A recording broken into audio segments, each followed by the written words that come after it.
এই পাশে নদী তো, নদী আছে না? কিতাবের ভিতরে পাওয়া যায় এই নদী, এই যে কিনা সাগর দৈনিক 12,000 বার আল্লাহকে বলে আল্লাহ পাক আমি কেমন ভাবে চলাফেরা করছি বা সব আপনি জানেন। আপনি যদি বলেন হুকুম করলে সাগরের কিনারা নদীর কিনারার মানুষগুলোকে আমি ডুবিয়ে দিই। এরকম ভাবে বলতে থাকে কেন? মানুষ এত বদমাইশি করে, এত আল্লাহকে অস্বীকার করে, এত নাফরমানি করে, সাগর পর্যন্ত কথা বলে। আল্লাহ পাক বলে না আমার বান্দাদের কোরকম ভাবে তুমি ডুবিয়ে শেষ করে দিও না। আল্লাহ পাক নিষেধ করতে থাকেন। যাই হোক, আমি যে কথা বলতেছিলাম সেটা হলে এই সমস্ত প্রতিষ্ঠানের ওসিলায় আল্লাহ পাক এই সমস্ত আলেমদের ওসিলায়, তালিবুল ইলমদের ওসিলায় আল্লাহ পাক রব্বুল আলামিন অনেক গুনাহগার মানুষকে মাফ করে থাকেন এবং তাদের উপর থেকে কঠিন কঠিন আযাবগুলোকে আল্লাহ পাক দূরে সরিয়ে নেন একমাত্র আলেমদের ওসিলায়। বলি সুবহানাল্লাহ। আর এক কিতাবে আছে এই পৃথিবীতে যখন বৃষ্টি বর্ষণ হয়, কি হয়? বৃষ্টি বর্ষণ হয়। একটু আগে বৃষ্টি হয়েছে, পানি বর্ষণ হয়। আল্লাহ পাক বলছেন এই বৃষ্টি হলো আমার রহমত। একবার তাকায়া দেখো, আল্লাহুল্লাযী আরসালার রিয়াহা ফাতুসিরু সাহাবান فسقناه إلى بلد ميت فأحيينا به الأرض بعد موتها كذلك النشور. الله أكبر.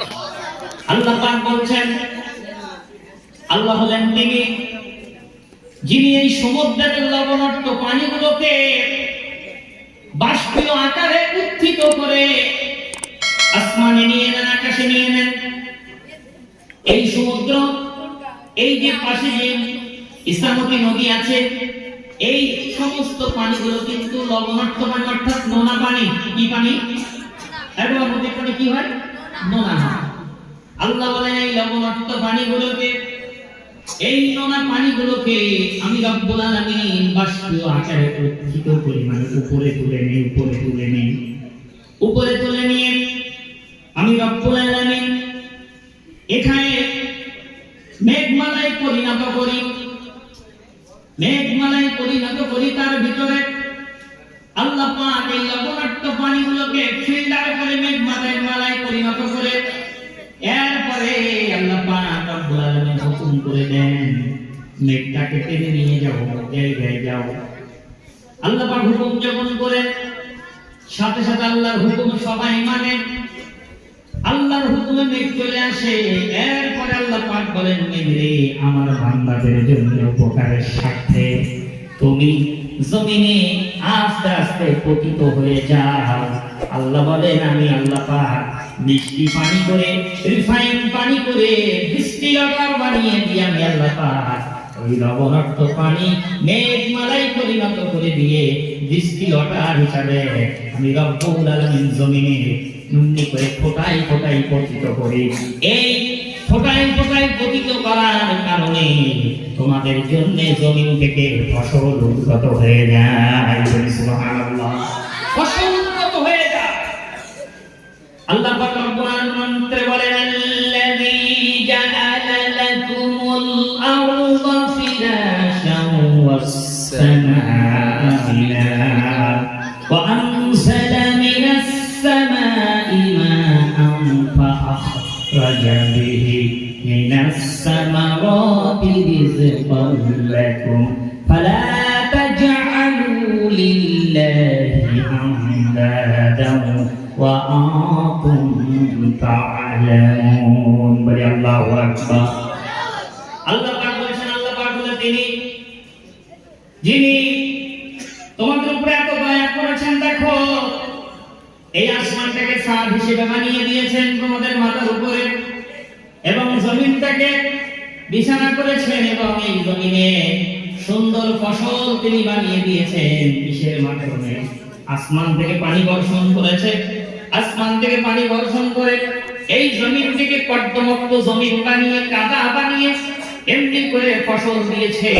তোমরা শুধু ফসল রোপণ করেছো, বাকি কাজটা আসমানের পানি দিয়া, এমনি করে আসমানের নিয়ামত দিয়ে আমি রব্বুল আলামিন তোমাদের ফসলগুলোকে সুন্দরভাবে তরুতাজা করে তোমাদের সামনে আমি আল্লাহ পাক হাজির করে দিচ্ছি। বলি সুবহানাল্লাহ।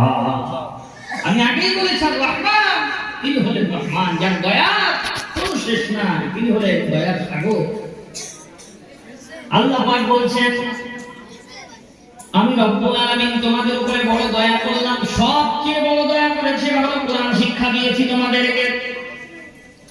এই কোরআনে কারীমের ভিতরে আল্লাহ পাক রব্বুল আলামিন সব কথা বলেছেন, বান্দারা যেন পথভ্রষ্ট হয়ে না যায়, পথহারা হয়ে না যায়। কেননা কিয়ামতের ময়দানে রাস্তা হবে দুটো রাস্তা। কটা রাস্তা হবে? কটা হবে? দুটো। একটা হলো জান্নাতের, একটা হলো জাহান্নামের। কোরআন শরীফ বলে ফারিকুম ফিল জান্নাতি ওয়া ফারিকুম ফিস সাঈর। আল্লাহ পাক বলেন রাস্তা হবে দুটো, একটা জান্নাতের রাস্তা আর একটা হলো জাহান্নামের রাস্তা। আল্লাহ পাক বলেন দুইটা রাস্তা আমি বর্ণনা করে দিয়েছি। জাহান্নামের রাস্তা যদি কেউ যেতে চায় সে যেতে পারবে, আবার যদি কেউ ঈমানদারদের সঙ্গে জান্নাতের রাস্তায় যেতে চায় সেও জান্নাতের রাস্তায় যেতে পারবে। কিন্তু আমি আল্লাহ রাব্বুল আলামিন সোজা রাস্তার কথা বলে দিচ্ছি বেশি বেশি করে। আল্লাহ পাক অন্যত্রে বলেন ওয়া আলাল্লাহি বাসদুস সাবিলি ওয়া মিনহা জাইলুন ওয়ালাউ শাআ লাহাদাকুম আজমাইন। বলি আল্লাহু আকবার, বলি আল্লাহু আকবার, নারায়ে তাকবীর। আল্লাহ পাক বলছেন আমি আল্লাহ পাকের পক্ষ থেকে কি দায়িত্ব নেন যে আমার বান্দা বান্দীদিগকে সোজা রাস্তাটা দেখিয়ে দেব না। আল্লাহ বলছেন আমার পক্ষ থেকে কি দায়িত্ব নেই যে আমি তোমাদেরকে সোজা রাস্তা বলে দেব না? অবশ্যই দায়িত্ব আছে। কেননা আল্লাহ পাক আমাদেরকে সৃষ্টি করেছেন। কে সৃষ্টি করেছেন আমাদেরকে? কে সৃষ্টি করেছেন? আল্লাহ পাক আমাদেরকে সৃষ্টি করেছেন। আল্লাহ পাক বলেন আমি তোমাদেরকে সৃষ্টি করেছি সুন্দর আকৃতি দিয়ে। লাকাদ খালাকনাল ইনসানা ফি আহসানি তাকওয়িম। আল্লাহ পাক বলেন আমি রব্বুল আলামিন সবচেয়ে সুন্দর করে উত্তম পরিকাঠামো দিয়া আমি রব্বুল আলামিন মানুষকে সৃষ্টি করেছি। হে মানুষ, তুমি তোমার শরীরের দিকে তাকায় দেখো। ওয়াফি আনফুসিকুম আফালা তুবসিরুন। আল্লাহ পাক বলেন তুমি তোমার শরীরের দিকে তাকাও, তোমার গঠনের দিকে, তোমার বডির দিকে তাকায় দেখো। এই নিয়ামত আমি আল্লাহ পাক দিয়েছি। আমি যে রহমান, আমি রব্বুল আলামিন যে রহমান, আমি যে দয়ার সাগর, কি দয়া করেছি তোমার শরীরের দিকে একবার তাকায় দেখো। তুমি এমনি এমনি আমাকে তুমি চিনতে পারবে। বলি সুবহানাল্লাহ। যেটা বলছিলাম আল্লাহ বলেন আমি তোমাদেরকে সৃষ্টি করেছি আর আমি আমার দায়িত্ব আছে যে আমি তোমাদের সোজা রাস্তা বলে দেব। যেমন একটা পিতা তার সন্তান যখন সে ব্যক্তির যখন সন্তান পৃথিবীতে আসে, ওই পিতা এবং মাতা তাদের মধ্যে দায়িত্ব থাকে এই সন্তানটাকে মানুষ করা। কি বলো, ঠিক না?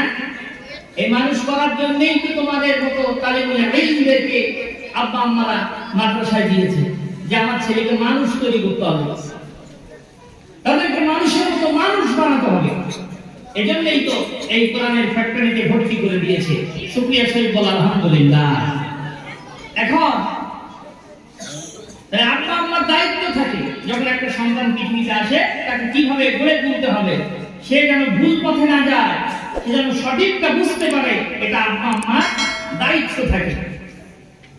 কেননা তারা আমাদের দুনিয়ার একটা অভিভাবক। আর আল্লাহ পাক রব্বুল আলামিন তিনি আমাদের খালিক, তিনি আমাদের সৃষ্টিকর্তা। আল্লাহ পাক বলেন আমার বান্দাদেরকে আমি সৃষ্টি করে এমনি এমনি ছেড়ে দেই না। আমি রব্বুল আলামিন তাদের পথের দিশা দেখিয়ে দিয়েছি, পথটা আমি দেখিয়ে দিয়েছি। আমি হলাম রব। আল্লাহ পাক কি? রব, পালনেওয়ালা।